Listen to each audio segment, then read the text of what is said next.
நம்ம அடுத்த பகுதியை பார்ப்போம். மெசேஜ் அனுப்புறது. இந்த மெசேஜ் பெண்களை வந்து ரொம்ப இழிவாக பேசுறது. இப்போ வந்து பார்த்தீங்கன்னா பொம்பளை பசங்களை ரொம்ப மிரட்டுறது ரொம்ப காமனாக நடந்துட்டு வருது.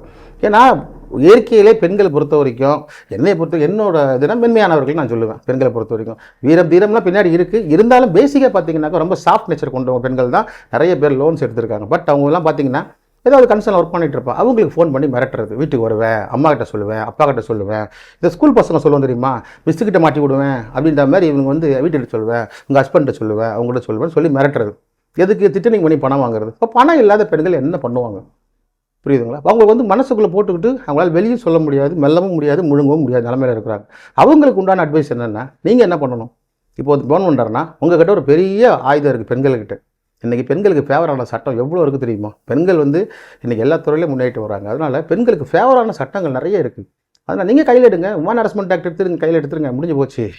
அதை கையில் எடுத்துகிட்டு ஒரு எஃப்ஐஆர் போட்டு அதில் வந்து வெளியே வரது ரொம்ப கஷ்டம். ரெக்கார்ட் பண்ணி வச்சிருக்கேன், நான் அப்படியே கமிஷன் ஆஃபீஸ்ட்டு போவேன், கம்ப்ளைண்ட் கொடுப்பேன்னு சொன்னீங்கன்னா அடுத்த விஷயம் முடிஞ்சுது. மேனுவலாக சொல்கிறது சட்டப்படி என்ன பண்ணலாங்கிறதே நான் சொல்கிறேன். சட்டப்படி பேங்க் சட்டப்படி. உங்கள் secured unsecured loan credit card default குறித்த சந்தேகங்களுக்கு வழக்கறிஞர் சரவணன் பதில்கள் யூடியூப் சேனலை சப்ஸ்கிரைப் செய்யவும்.